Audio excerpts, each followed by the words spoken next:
ከታላቁ የአብርሃም ጎን ተነስቶ ለዓይኑ ያማረውንና ለምለሙን የሰዶምን ሜዳ የመረጠው ሎጥ ሕይወቱ በምቾትና በጥፋት መካከል ያለ ትግል ነበር።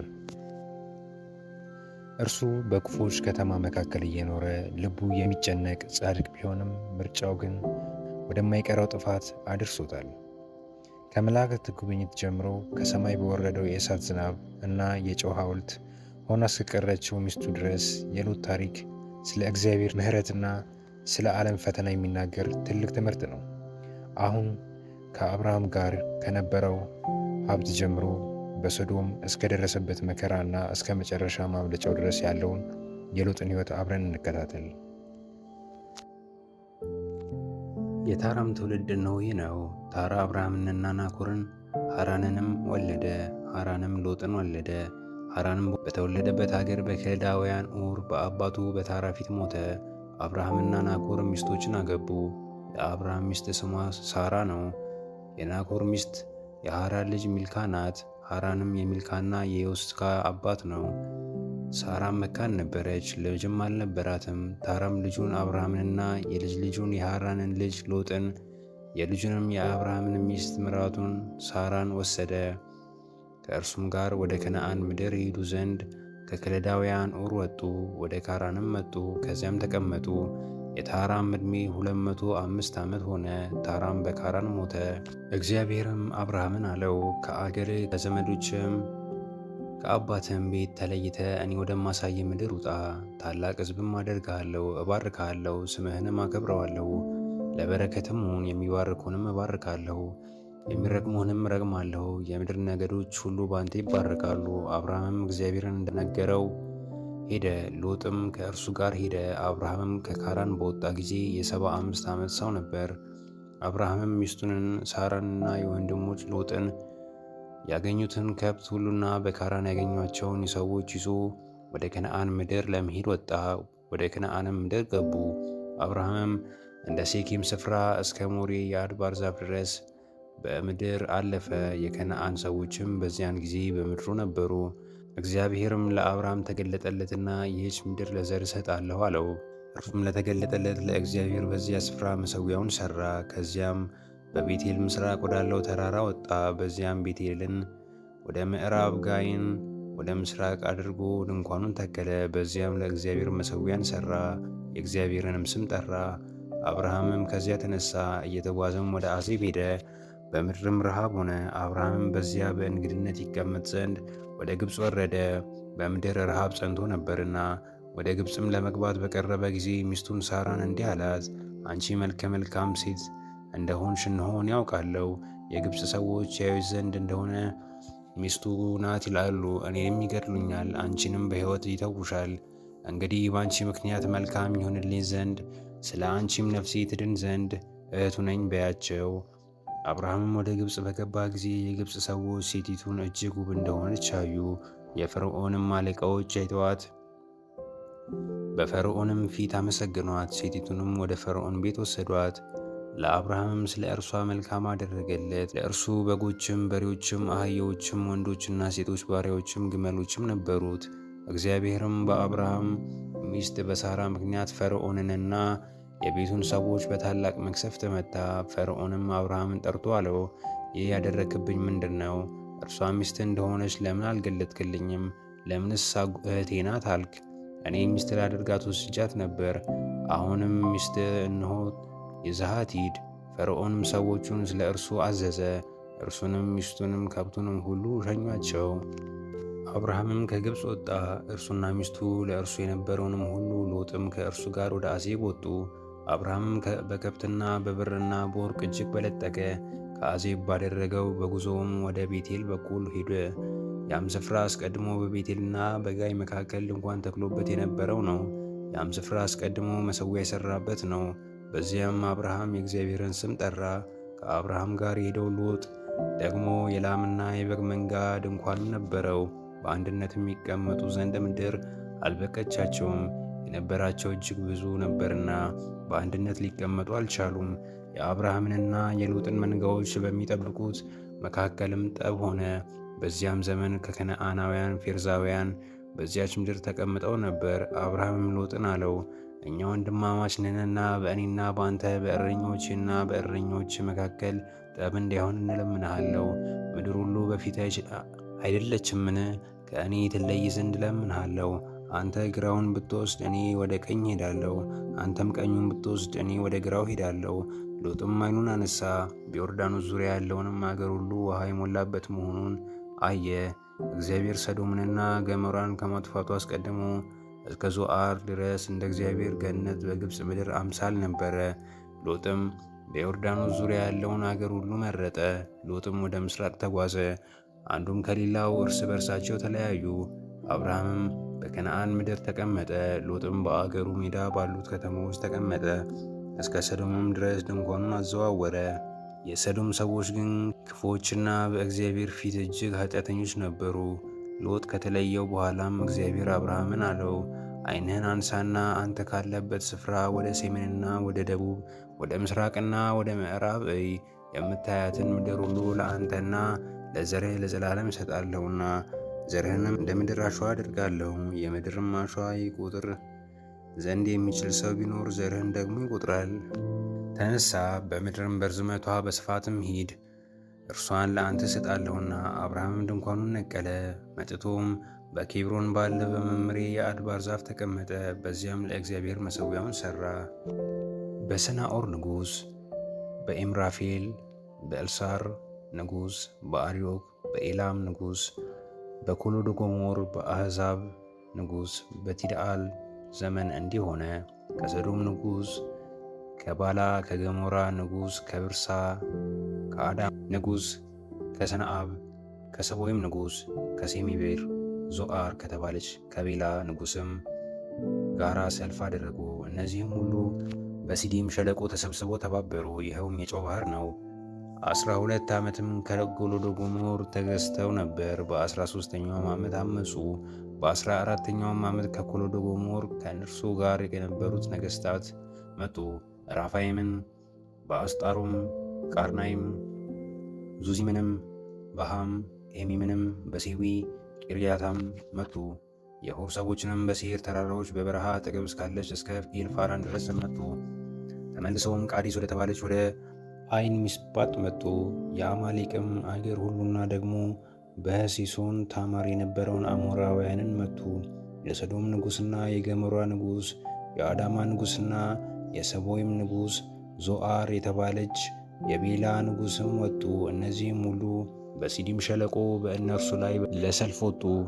የኤላምን ንጉሥ ኮሎዶጎሞርም፣ የአሕዛብን ንጉሥ ቲድአልም፣ የሰናዖርም ንጉሥ ኤምራፌልን፣ የኤልሳአር ንጉሥ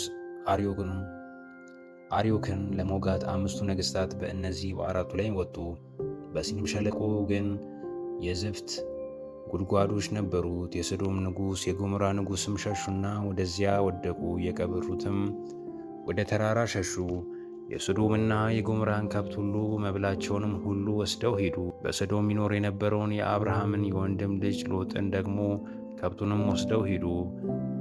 አንድ የሸሸ ሰውም መጣ፣ ለዕብራዊው ለአብርሃም ነገረው። እርሱም የኤስኮል ወንድምና የአውናን ወንድም በሆነ በአሞራዊው መምሬ የአድባር ዛፍ ይኖር ነበር። እነዚህም ከአብርሃም ጋር ቃል ኪዳን ገብተው ነበር። አብርሃምም ወንድሙ እንደተማረከ በሰማ ጊዜ በቤቱ የተወለዱትን 318 ብላቴናዎች አሰለፈ። ፍላጋቸውን ተከትሎ እስከ ዳን ድረስ ሄደ። ብላቴናዎቹንም ከፍሎ በሌሊት እርሱ ከባሪዎቹ ጋር ወረደባቸው፣ መታቸውም። በደማስቆ ግራ እስካለችውም እስከ ሆባ ድረስ አሳደዳቸው። ከብቱንም ሁሉ አስመለሰ። ደግሞም ወንድሙን ሎጥንና ከብቶቹን ሴቶቹንና ሕዝቡን ደግሞ መለሰ።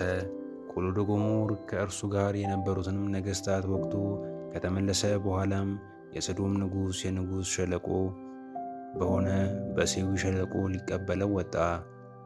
የሳሌም ንጉሥ መልከ ጼዴቅም እንጀራንና የወይን ጠጅን አወጣ። እርሱም የልዑል እግዚአብሔር ካህን ነበር። ባረከውም። አብርሃም ሰማይና ምድርን ለሚገዛ ለልዑል እግዚአብሔር የተባረከ ነው። ጠላቶችን በእጅ የጠለለ ልዑል እግዚአብሔርም የተባረከ ነው አለው። አብርሃምም ከሁሉ አስራትን ሰጠው።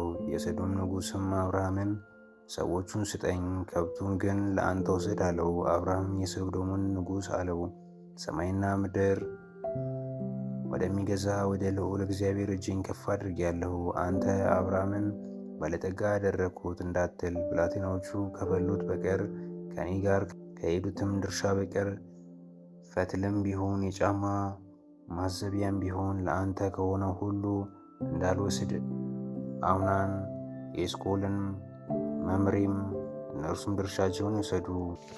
ከዚህ ነገር በኋላም የእግዚአብሔር ቃል በራእይ ወደ አብርሃም መጣ እንዲህ ሲል፣ አብርሃም ሆይ አትፍራ፣ እኔ ለአንተ ጋሻ ነኝ፣ ዋጋህም እጅግ ታላቅ ነው።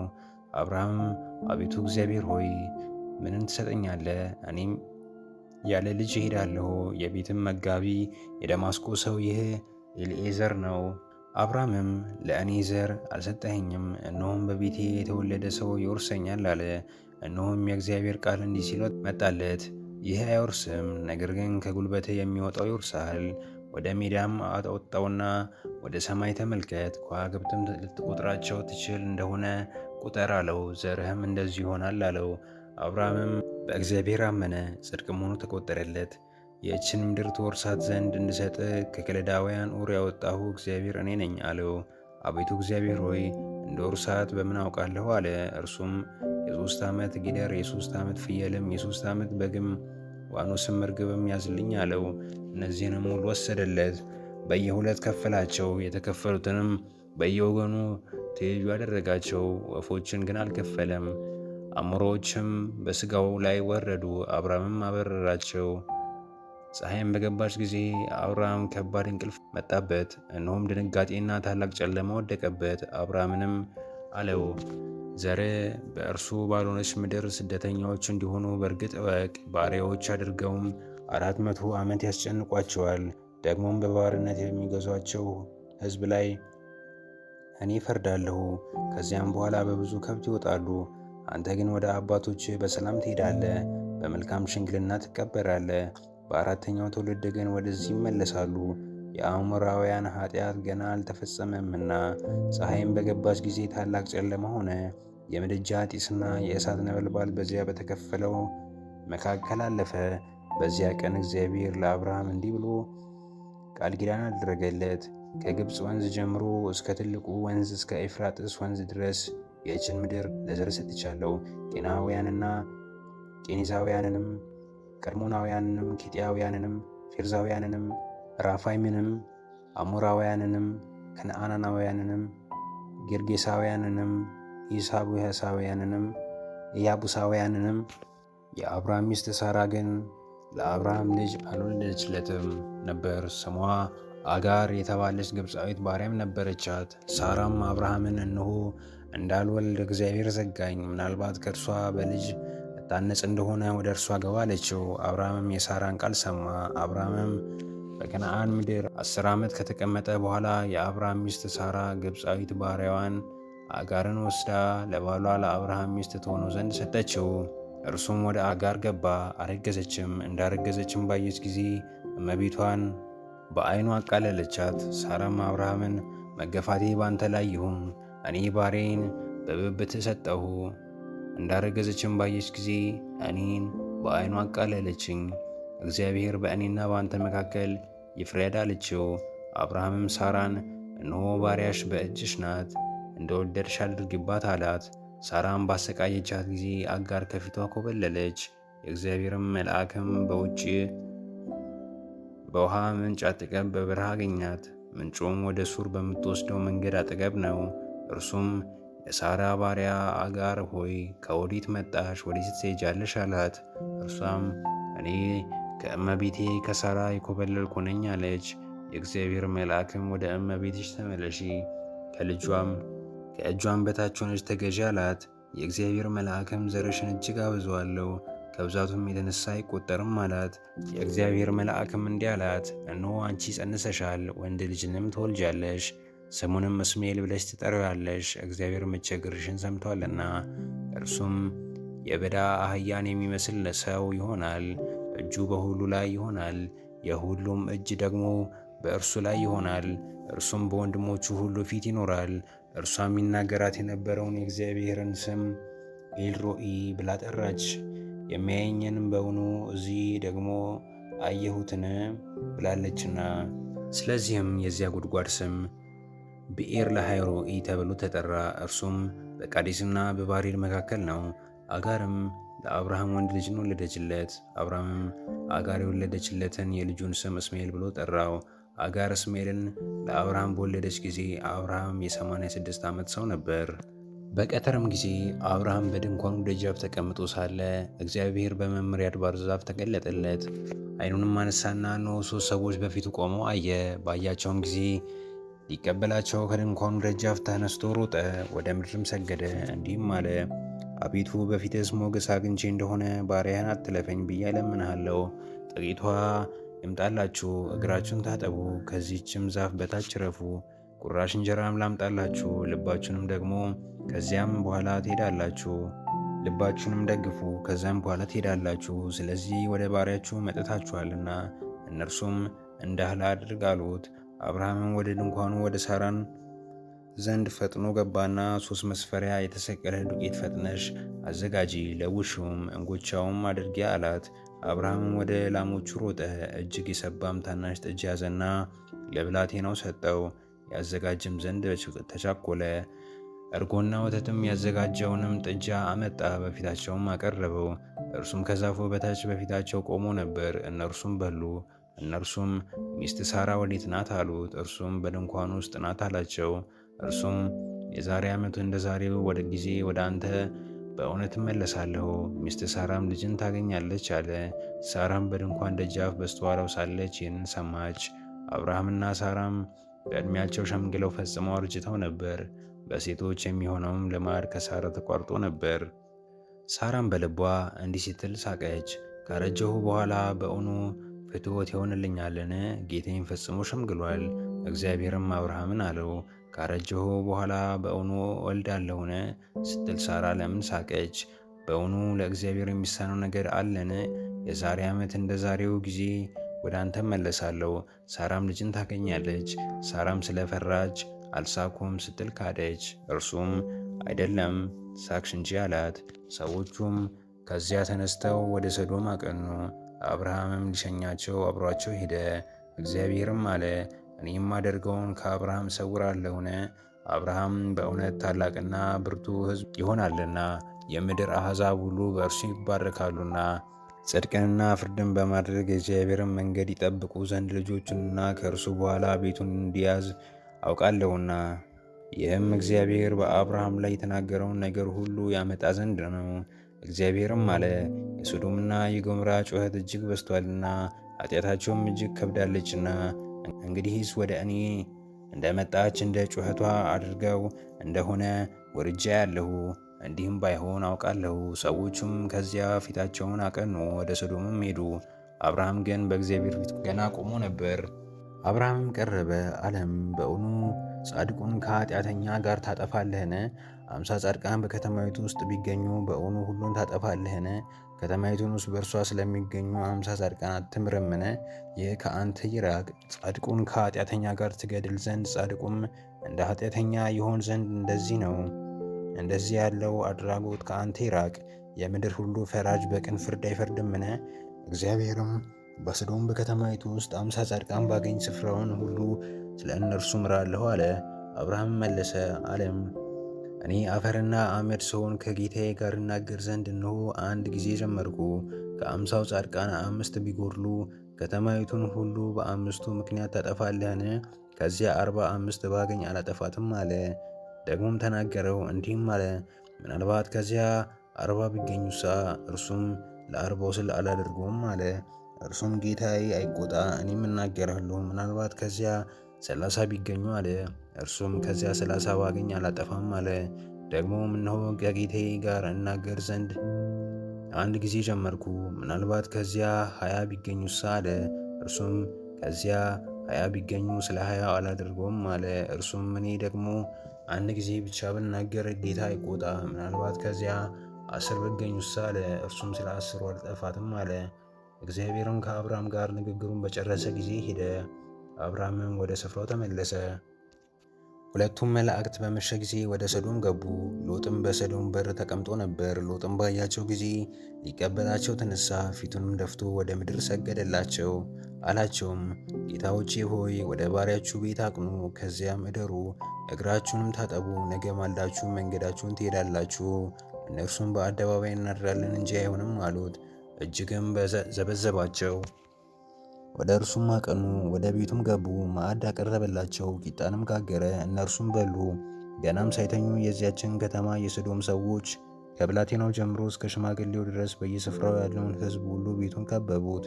ሎጥንም ጠርተው እንዲህ አሉት፣ በዚህ ሌሊት ወደ ቤት የገቡት ሰዎች ወዴት ናቸው?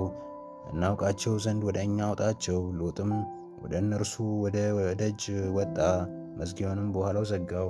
እንዲህም አለ፣ ወንድሞቼ ሆይ ይህን ክፉ ነገር አታድርጉ። እነሆ ወንድን ያላወቁ 2 ሴቶች ልጆች አሉኝ። እነርሱን ላውጣላችሁ፣ እንደወደዳችሁም አድርጓቸው። በእነዚህ ሰዎች ብቻ ምንም አታድርጉ፣ እነሱ በጣሬ ጥላ ስር ገብተዋልና። እነርሱም ወዲያ ሂድ አሉት። ደግሞም እንዲህ አሉ፣ ይህ ሰው በእንግድነት ለመኖር መጣ፣ ፍርዱንም ይፈርድ ዘንድ ይፈልጋል። አሁን ባንተ ከእነርሱ ይልቅ ክፉ እናደርግብሃለን። ሎጥንም እጅግ ተጋፉት፣ የደጁንም መዝጊያ ለመስበር ቀረቡ። ሁለቱም ሰዎች እጃቸውን ዘርግተው ሎጥን ወደ እነርሱ ዘንድ ወደ ቤት አገቡት፣ መዝጊያውንም ዘጉት። በቤቱ ደጃፍ የነበሩትንም ሰዎች ከታናሻቸው ጀምሮ እስከ ታላቃቸው ድረስ አሳወሯቸው። ደጃፉንም ለማግኘት ሲፈልጉ ደከሙ። ሁለቱም ሰዎች ሎጥን አሉት፣ ከዚህ ሌላ ማን አለ? አማችም ቢሆን ወንድ ልጅም ቢሆን ወይም ሴት ልጅ ብትሆን በከተማይቱ ያለን ሁሉ ከዚህ ስፍራ አስወጣቸው፣ እኛ ይህን ስፍራ እናጠፋለንና። ጩኸታቸው በእግዚአብሔር ፊት ትልቅ ሆኗልና እናጠፋቸውም ዘንድ እግዚአብሔር ሰዶናል። ሎጥም ወጣ፣ ልጆቹን ለሚያገቡት ለአማቾቹም ነገራቸው። አላቸውም፣ ተነሱ፣ ከዚህ ስፍራ ውጡ፣ እግዚአብሔር ይችን ከተማ ያጠፋልና። ለአማቾቹ ግን የሚያፈዝባቸው መሰላቸው። ጎህም በቀደደ ጊዜ መላእክት ሎጥን ተነሳ፣ ሚስትንና ከዚህ ያሉትን 2 ሴቶች ልጆችን ውሰድ፣ በከተማይቱ ኃጢአት እንዳትጠፋ እያሉ ያስቸኩሉት ነበር። እርሱም በዘገየ ጊዜ እግዚአብሔር ስላዘነለት እነዚያ ሰዎች የእርሱን እጅ የሚስቱንም እጅ የሁለቱንም የሴቶች ልጆቹንም እጅ ይዘው አወጡትና በከተማይቱ ውጭ አስቀመጡት። ወደ ሜዳም ከወጧቸው በኋላ እንዲህ አለው፣ ራስህን አድን፣ ወደ ኋላ አትይ፣ በዚህም ዙሪያ ሁሉ አትቁም፣ እንዳትጠፋም ወደ ተራራው ሸሽታ አምልጥ። ሎጥም አላቸው፣ ጌታዎቼ ሆይ እንዲህስ አይሁን፣ እነሆ ባሪያ በፊትህ ሞገስን አግኝቷል። ነፍሴን ለማዳን ያደረግክልኝንም ምሕረትህንም አብዝተሃል። ክፉ እንዳያገኘኝና እንዳልሞት ወደ ተራራ ሸሽቼ አመልጥ ዘንድ አልችልም። እነሆ ይችን ከተማ ወደ እርሷ ሸሽቶ ለማምለጥ ቅርብ ናት፣ እርሷም ትንሽ ናት። ነፍሴን ለማዳን ወደ እርሷ ሸሽቼ ላምልጥ፣ እርሷ ትንሽ ከተማ አይደለችምን? እርሱም አለው፣ የተናገርሃትን ከተማ እንዳላጠፋት እነሆ በዚህ ነገር የለመንከኝን ተቀብያለሁ። በቶሎ ወደዚያ ሸሽታ አምልጥ፣ ወደዚያ እስክትደርስ ድረስ ምንም አደርግ ዘንድ አልችልምና። ስለዚህም የዚች ከተማ ስም ዞአር ተባለ። ሎጥ ወደ ዞአር በገባ ጊዜ ፀሐይ በምድር ላይ ወጣች።